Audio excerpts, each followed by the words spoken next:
different classes of carbohydrates, the monosaccharides. First, the contents. Monosaccharides, physicochemical properties of monosaccharides, types on the basis of size, types on the basis of functional group, chain and ring structures and the importance.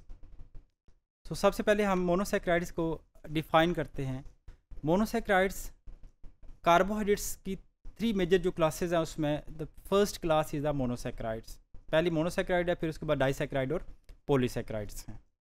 So monosaccharides, mono mean one and saccharide mean sugar. So it is the simplest sugar. तो monosaccharide का हम definition यूँ करेंगे. Monosaccharide are the simplest sugars which can not be broken down into further simple carbohydrates. क्योंकि एक को अगर आप ब्रेक डाउन करेंगे तो एक से आगे फर्दर एक या दो तो नहीं बनेंगे. तो सिंगल यूनिट है, उसको ब्रेक डाउन करेंगे तो आगे फर्दर कार्बोहाइड्रेट्स नहीं बन सकते हैं. अच्छा, यहाँ थोड़ा सा मैं क्लियर कर दूँ.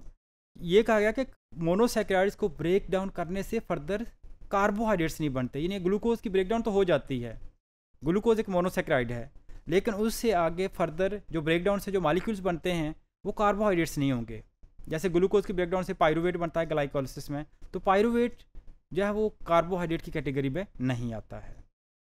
तो इसलिए तो glucose is the most common type of monosaccharides. Physicochemical properties of monosaccharides. इनकी फिजिकल और केमिकल प्रॉपर्टीज़ या हमसे एक ओवरव्यू लेते हैं. मोनोसैक्राइड्स की सबसे पहली जो बहुत फेमस प्रॉपर्टी दी है स्वीट इन टेस्ट. जो है वो तमाम मोनोसैक्राइड जो है वो टेस्ट में स्वीट हैं. जैसे ग्लूकोज है, मैनोज है, गैलेक्टोज है, ये सारे के सारे स्वीट इन टेस्ट हैं. They are readily soluble in water. Monosaccharides water के अंदर रेडिली सॉल्युबल, इजी सॉल्युबलाइज हो जाते हैं. अगर वो सॉलिड फॉर्म, प्योर फॉर्म के अंदर मौजूद है, there will form crystals. So they are crystalline in nature. Crystalline का मतलब ये एक तो है कि जो आपने लिक्विड में उसको रखा हुआ है फिर तो वो सोल्यूशन बना देगा, but when it is in pure form, जब ये प्योर फॉर्म में होगा तो फिर ये क्रिस्टलाइन, जैसे साल्ट है, नमक को अगर पानी में डाले तो वो सॉल्युबल होता है, लेकिन अगर नमक प्योर फॉर्म में है तो एक साल्ट की क्रिस्टलाइन फॉर्म में अपीयर होता है. तो मोनोसैक्राइड्स भी जो है वो क्रिस्टल्स बनाते हैं. They are all the monosaccharide they are reducing sugars. Most of the, एक आध को छोड़ कर बहुत सिंपल हैं, लेकिन हम इन जनरल हम यही कहते हैं कि all the monosaccharide they are reducing sugars. Reducing sugars वो शुगर्स होती हैं जो किसी दूसरे मॉलिक्यूल को ऑक्सीडाइज जो है रिड्यूस कर जाती हैं. जैसे मेटल आयंस हैं, मेटल आयंस की रिडक्शन कर सकती हैं, या फिर इसके अलावा कोई दूसरे ग्रुप्स जो हैं उनकी रिडक्शन, दूसरों की रिडक्शन करेंगे खुद ऑक्सीडाइज हो जाती हैं. इसलिए हम इनको, क्योंकि दूसरों की रिडक्शन करती हैं तो they are reducing sugars. Types of monosaccharides. Monosaccharides के हम दो बेसिस के ऊपर टाइप्स कर सकते हैं. पहला है कि on the basis of size, यानी कार्बन एटम्स की बेस के ऊपर, उसकी कार्बन चेन में कितने कार्बन एटम्स मौजूद हैं उसकी बैकबोन के अंदर, स्केलेटन के अंदर. मोनोसैक्राइड का जो साइज़ है वो 3 to 7 कार्बन जो है वो पे कंसिस्ट करता है. तो इसमें जो 3 कार्बन वाला है दे आर कॉल्ड मोनोसैक्राइड, जो they are called triose. 4 carbon वाले करते हैं टेट्रोजेज, 5 कार्बन वाले पेंटोजेज, 6 कार्बन वाले हेक्सोजेज एंड 7 वाले हेप्टोजेज. अच्छा, इसमें 3 to 6 यानी 3, 4, 5 और 6 वाले कार्बन वाले ये बहुत अबंडेंट है नेचर के अंदर. इसमें भी अगर हम इसका स्ट्रक्चर देखें, ये साइड वाइज आपको स्ट्रक्चर नज़र आ रहे हैं कि जो सबसे पहला हमारे पास मौजूद है ग्लिसरल्डिहाइड. ग्लिसरल्डिहाइड को अगर हम देखें तो इट इज़ अ 3 कार्बन. ये जो है वो 3 कार्बन जो मॉलिक्यूल है. रिथ्रोज 4 कार्बन है, राइबोज 5 कार्बन है और glucose is the 6 carbon molecule. इसका था ग्लिसरल्डिहाइड 3 कार्बन, ये ट्रायोज है.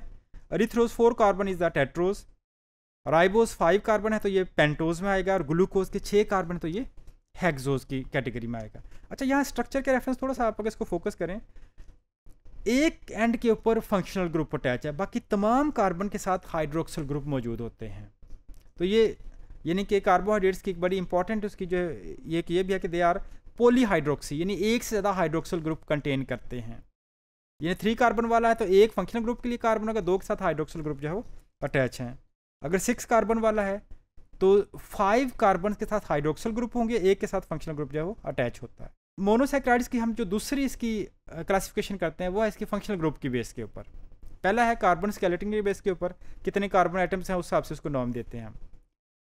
फंक्शनल ग्रुप के लिहाज से मोनोसैकेराइड्स में 2 फंक्शनल ग्रुप्स पाए जाते हैं।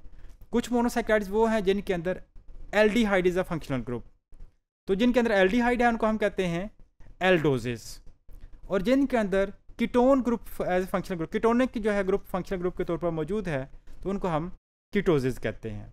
इसकी वेरी सिंपल एग्जांपल है ग्लूकोज और फ्रुक्टोज। ग्लूकोज भी 6 कार्बन मॉलिक्यूल है, फ्रुक्टोज भी 6 कार्बन मॉलिक्यूल है, लेकिन जो ग्लूकोज है इसके पास एल्डिहाइड है, तो इसको हम कहते हैं इट इज़ एल्डोहेक्सोज, जबकि जो फ्रुक्टोज है इसके पास ये कीटोनिक ग्रुप रखता है, तो इस वजह से हम इसको क्या कहते हैं, इतना जब एल्डोहेक्सोज नहीं करेंगे बट कीटोहेक्सोज का नाम देंगे। ठीक है, तो इस तरह से aldo sugars and the keto sugars हमारे पास जो है 2 कैटेगरीज आएंगे, ये दोनों आपके सामने हैं। एल्डिहाइड ग्रुप जो है CHO ग्रुप को कहते हैं। ठीक है, ये CHO जब इकट्ठा है इसलिए एल्डिहाइड हमेशा एक एंड के ऊपर आता है, जबकि जो कीटोनिक ग्रुप है ना, इसमें C+O वाला जो कार्बन है उसके दोनों तरफ कार्बन मौजूद होता है आमतौर पर, इसलिए अगर आप देखें तो जो कीटोनिक ग्रुप होता है ये एंड के ऊपर नहीं होता, ये कहीं सेंटर में या कहीं दरमियान में जो वो मौजूद होता है। जब फ्रुक्टोज में देखिए नंबर 2 पोजीशन के ऊपर है, नंबर 1 पोजीशन के ऊपर कीटोन ग्रुप एग्जिस्ट नहीं करता, वहाँ एल्डिहाइड ग्रुप जो एग्जिस्ट करेगा। The next is about the structure of monosaccharides. Monosaccharides का स्ट्रक्चर अगर देखें सिंपल कार्बन स्केलेटन है, कार्बन वाली एटम्स जो है एक दूसरे से लिंक्ड होते हैं, तो इसका 2 स्ट्रक्चर्स बनते हैं। एक को हम कहते हैं चेन स्ट्रक्चर। चेन स्ट्रक्चर वो है जिसमें लीनियरली कार्बन फिर कार्बन फिर कार्बन, 3 कार्बन आपस में जो है लीनियरली अटैच हैं। एक कार्बन के साथ फंक्शनल ग्रुप होगा, 2 के साथ जो वो हाइड्रोक्सिल ग्रुप है। इस तरह से अगर ये 6 कार्बन है तो 5 लीनियर होंगे, 6 के 6 एक के साथ फंक्शनल ग्रुप है और 5 के साथ जो वो हाइड्रोक्सिल ग्रुप मौजूद होते हैं। इस स्ट्रक्चर को हम कहते हैं ये लीनियर स्ट्रक्चर है। आमतौर पर कुछ ऐसे हमारे पास मोनोसैकेराइड्स हैं यानी कार्बन नंबर 4 से ऑनवर्ड वाले जो हैं, अगर हम उनको एक्वस इन्वायरमेंट प्रोवाइड करें यानी वाटर में डालें तो वाटर के अंदर जाते साथ ही वो चेन स्ट्रक्चर जो वो रिंग बना देता है। तो इसका मतलब ये होगा कि वो साइक्लिक स्ट्रक्चर या रिंग स्ट्रक्चर भी रखते हैं। कार्बन नंबर 3 जो है वो रिंग स्ट्रक्चर नहीं बनाता, जबकि 4, 5, 6 और 7 जो आगे जितने भी ये रिंग स्ट्रक्चर बनाएंगे। रिंग्स 2 तरह के बनते हैं। कुछ वो कार्बोहाइड्रेट्स हैं जो आमतौर पर 5 कॉर्नर रिंग बनाते हैं। जो 5 कॉर्नर रिंग है तो उसको फ्यूरानोज रिंग कहते हैं, और जो 6 कॉर्नर रिंग बनता है डेट्स द पायरानोज। जैसे ग्लूकोज जो है वो 6 कॉर्नर रिंग बनाता है, तो इसलिए हम इसको ग्लूकोपायरानोज कहते हैं। Pyranose for 6 ring corner ring है। फ्रुक्टोज जो है वो 5 कॉर्नर रिंग बनाती है, तो इसलिए फ्रुक्टोज को हम जब वो फ्रुक्टोफ्यूरानोज का वर्ड जो है वो उसके लिए यूज़ करते हैं। Importance of monosaccharides. जी, ग्लूकोज की इंपॉर्टेंस से कौन इनकार कर सकता है। ठीक है, most important for survival.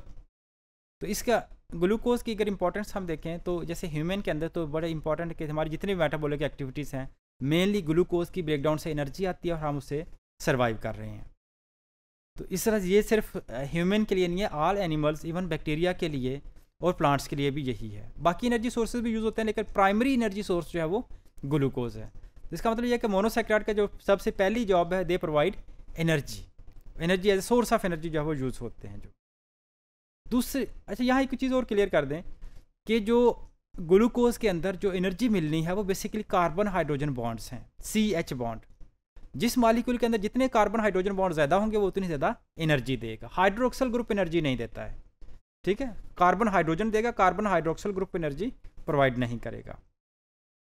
Second इसकी जो है एक एनर्जी हो गया। दूसरा इसका जो इंपॉर्टेंस है मोनोसैकेराइड्स की that is they are the building material for complex polysaccharides, complex molecule. जैसे प्लांट्स के अंदर प्लांट्स की सारी जो स्ट्रक्चर है वो किसका बना हुआ है, वो सेलुलोज का बना हुआ है, और सेलुलोज किससे बनता है, ग्लूकोज के मॉलिक्यूल्स के जुड़ने से।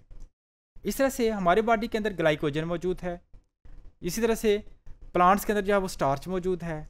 जो इंसेक्ट्स हैं उनका एक्सोस्केलेटन काइटिन का बना होता है।